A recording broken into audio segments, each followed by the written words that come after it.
Learning how to read the tape is one of the most important things you can do to becoming a consistently profitable trader. Just think of it like practice before the big game, right? The results come from the practice, not necessarily from the actual game. That's how we should approach trading. If you're new, my name's VJ. I'm on the path to becoming a consistently profitable futures trader. And in these videos, I share my thought patterns, my successes, my failures, so you can become a better trader. If you want to join me on this journey, hit the like button, smash the subscribe, and let's jump into the charts.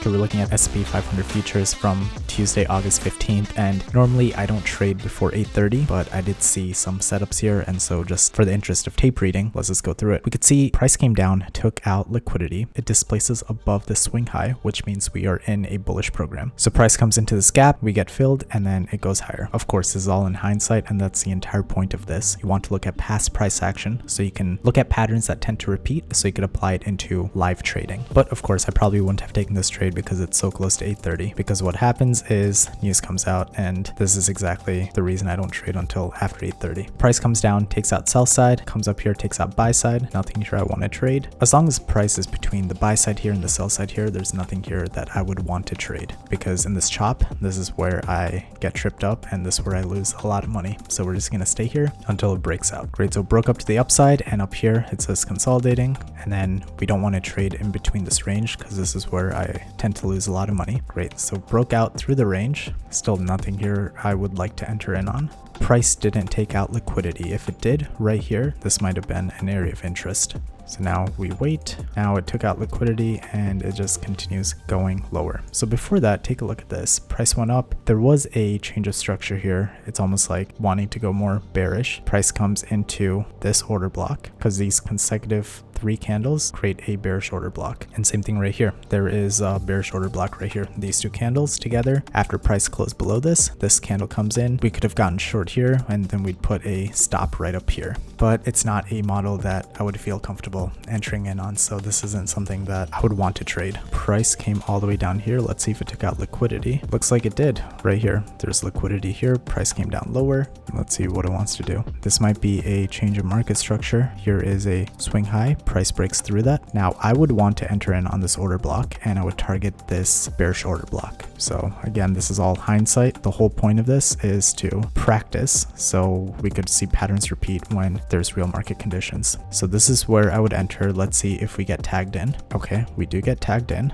and we would get stopped. We're purely just using a 1-minute time frame, and this is the reason why higher time frame bias is important. Let's continue. This is a swing high because price came down here. This was the highest high before it went down again. Now that price went above that, I would actually try to enter in long again here with a tight stop, and I would target these highs, this fair value gap. Let's see if we get tagged in. So yeah, price actually went up there. We did not get tagged in, but this was actually a breaker. It's a low, high, lower low. Price goes up, and then we could have entered at the high of this green candle and we would have gotten filled right here. We had 2 ticks here, of course, and this is why we're doing this market replay, so we could study past price action, figure out what happened and why you would enter in certain market conditions. Continuing, price doesn't take it out, creates a relative equal high. I see order block right here, but we are right here at this bullish order block, so I would not enter a trade. Take a look at that. Price actually rejects right off the 25th percentile, goes up, taking out these highs and getting into this order block. I wouldn't enter here just because I don't know where price wants to go, and the fact it did that, create an order block, price actually comes into this one and it continues going higher. Again, these aren't trades that I would feel comfortable entering in. These are just meant for tape reading, and then it takes out the swing high right here. Okay, so we are 1 tick away from here. We didn't quite do it, so I still think this is where price wants to go. Came to this order block. Let's see if it wants to take out the high up there. Perfect. So it actually goes, wicks through and takes us out. Okay, so it took a high. So I want to see if it wants to go lower. It did go below the swing low by 1 tick. It closes right at the main threshold right here, which makes me think we are bearish. So this is, I don't know how high of a probability this is, but this might be a short I would potentially enter in on. And then I would like to target, I guess, the CE of this wick right here. So let's see. So we're in. And there we go. We actually came and hit that. Perfect. So that is a 2-hour trade. Let's continue, see where price wants to go. Still nothing here. I trade, takes out liquidity. There is a bunch of liquidity here, so I'm waiting to see what happens. So price actually creates relative equal lows again. It takes it out, comes right into this fair value gap, and then it shows willingness to go higher. So this is a potential long, but this is the next draw on liquidity, and price actually delivered right there. So there's nothing here I would trade. Just a bunch of consolidation. We're also in the lunch macro. There's nothing I would trade until it breaks out. So we're just in a sell program right now. There's nothing here I could have entered in on. And it's important to recognize that, yeah, price moves, but if there's no model, that's okay. Price is going to go without you, and that's okay. You just need to be patient and just wait for things to show up that fit your criteria, that you've already back tested, something that you feel comfortable with looking at during practice sessions. Price comes here, creates a relative equal low, so nothing here I could enter in on. It needs to sweep liquidity, remember? Not that I would trade it, but price does go down. It wicks into this order block, goes down, and then closes at the mean threshold of this gap and this order block.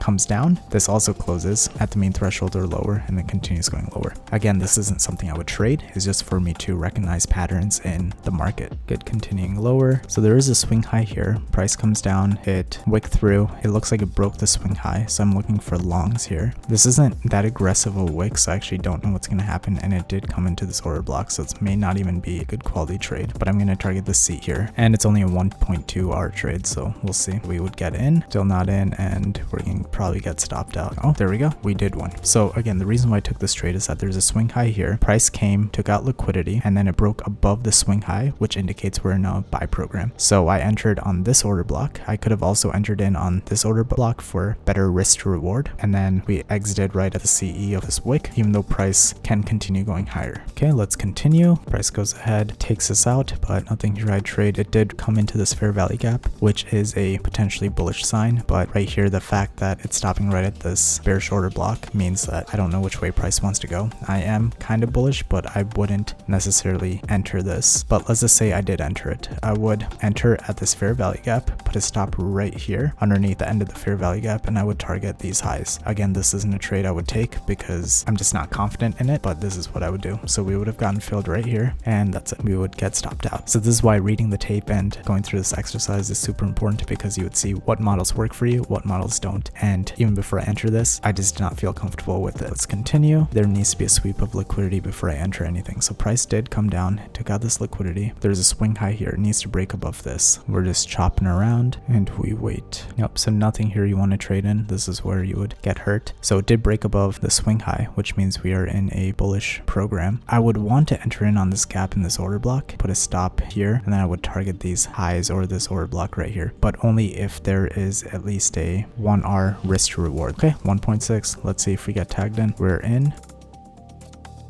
And we're gonna get stopped.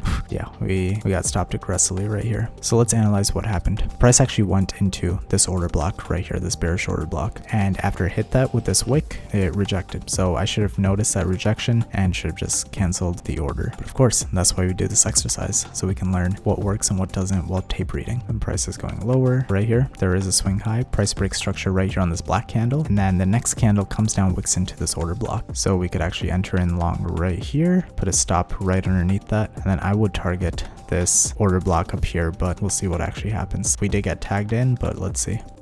The fact it's not going that much higher makes me rethink this, because it came down, price comes into this order block, which is a bearish sign. So I would actually just exit this trade and not even continue with it. This would be one of those, hey, let's just cancel and close before we hit the stop loss. And there we go. It is 4 o'clock. This is the reason why we practice reading the tape. We want to see what price is about to do, and we could actually infer about our previous experience to try to predict what price is about to do. Again, this is just practice before the game, and the more practice we get with this, the more we're able to see price action more clearly. If you enjoyed this video, you're gonna love this video.